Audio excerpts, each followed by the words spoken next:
Cancer Healer Center, a new beginning. भारताच्या air स्ट्राईकमध्ये 100 दहशतवाद्यांना पाकिस्तानने प्रत्युत्तर दिल्यास शांत बसणार नाही. सर्वपक्षीय बैठकीत संरक्षण मंत्री राजनाथ सिंग यांचं आश्वासन. सूत्रांची माहिती.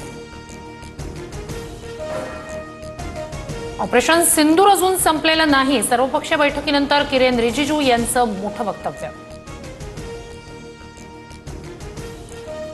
पाकिस्तानातील 12 शहरांमध्ये बॉम्बस्फोट. सकाळी 8 वाजल्यापासून स्फोटांची मालिका. पाकिस्तानची एअर डिफेन्स सिस्टीम पूर्णपणे फेल. लाहोरच्या नौदल तळाजवळ दुसरा स्फोट. सकाळी लाहोरच्या जुन्या विमानतळासह नसीराबाद, घोटकी, जगवाल, गुजरावालामध्ये मोठे स्फोट. स्फोटानंतर पाकचं हवाई क्षेत्र रिकामं. पाकच्या रावळपिंडीत लष्करी मुख्यालयात बॉम्बस्फोट. तर उमरकोट, शेखुपुरा, नरवाल, घोटकी, अट्टोकही बॉम्बस्फोटानं हादरलं. हल्ल्यानंतर अनेक परिसर रिकामे. भारतानं केलेल्या एअर स्ट्राईक नंतर मुरीदके आणि बहावलपूरमधील नवी दृश्य समोर. भारताच्या ऑपरेशन सिंदूरमध्ये कसाबचा ट्रेनिंग कॅम्प उद्ध्वस्त. हे पाकिस्तानचा भारतीय नागरी वस्तीवर तोफांचा मारा. पाकिस्तानच्या हल्ल्यात पूंछमधील गीता माता मंदिराचं नुकसान.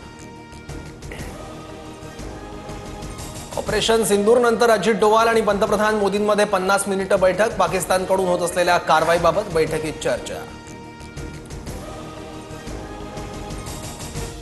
पाकिस्तानकडून सीमेवर कुरापती सुरूच. कालपासून सुरू असलेल्या गोळीबारात 15 भारतीय नागरिकांचा मृत्यू. पूंछ सेक्टरमधील गोळीबारात लान्स नायक दिनेश कुमारही शहीद. ऑपरेशन सिंदूरचा बदला घेऊ. अल कायदाची भारताला पोकळ धमकी. हल्ल्यात मारले गेलेल्यांना अल्लाह जन्नतमध्ये स्थान देईल. ऑपरेशन सिंदूर नंतर दहशतवादी संघटना अल कायदा सैरभय. आम्ही शहीदांच्या रक्ताच्या प्रत्येक थेंबाचा बदला घेऊ. योग्य उत्तर कसं द्यायचं पाकिस्तानला माहिती. शहबाज शरीफची दरपोक्ती. रात्री अमृतसरमध्ये 2 ते 3 स्फोटांचे आवाज. 2 गावांमध्ये मिसाईल सारख्या वस्तूंचे तुकडे सापडले. पाकिस्तानचा मिसाईल हल्ला भारतानं हाणून पाडला.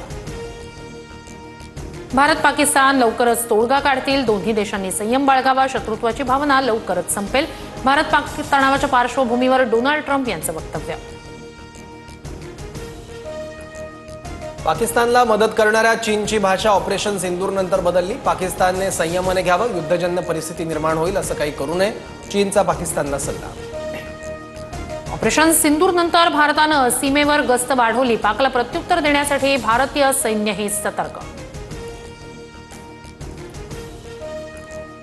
इराणचे परराष्ट्र मंत्री आरकची आजपासून 2 दिवस भारत दौऱ्यावर. एस जयशंकर यांना भेटणार. भारत पाकिस्तान तणावाच्या पार्श्वभूमीवर दौऱ्याला महत्व. भारत पाकमधील करतारपूर साहिब कॉरिडॉर तात्पुरता बंद. दर्शनासाठी परवानगी असलेल्या 491 भाविकांना परत पाठवलं. भारत पाकिस्तान युद्धजन्य भागातून प्रवास करू नका. सिंगापूरच्या परराष्ट्र मंत्रालयाकडून प्रवाशांसाठी सूचना. राजस्थानच्या जैसलमेरमधील पोलीस अधिकारी सतर्क. भारत पाक तणावामुळे हेरगिरी कॉल्सची संख्या वाढली. जैसलमेरचे एसपी सुधीर चौधरी यांची माहिती. पाकिस्तानातल्या पेशावर विमानतळावर नागरिकांची पळापळ. इस्लामाबाद, लाहोर, पेशावर, कराचीत परदेशी विमानसेवा थांबवली. भारतीय हवाई दलाकडून देशातील सर्व एअरबेस अलर्टवर. पुण्याच्या एअरबेसवरून लढाऊ विमानांच्या पुणे मुंबईच्या आकाशात घिरट्या. श्रीनगरसह 18 विमानतळांवरील कामकाज तात्पुरतं बंद. विमान कंपन्यांनी 200हून अधिक उड्डाणं रद्द केली. भारतीय जवानांना कोणत्याही अतिरिक्त शुल्काशिवाय एअर इंडियामध्ये रिबुकिंग करता येणार. 18 विमानतळांवरील कामकाज तात्पुरतं बंद करण्यात आलंय. काही विमानसेवा देखील रद्द करण्यात आलेल्या आहेत.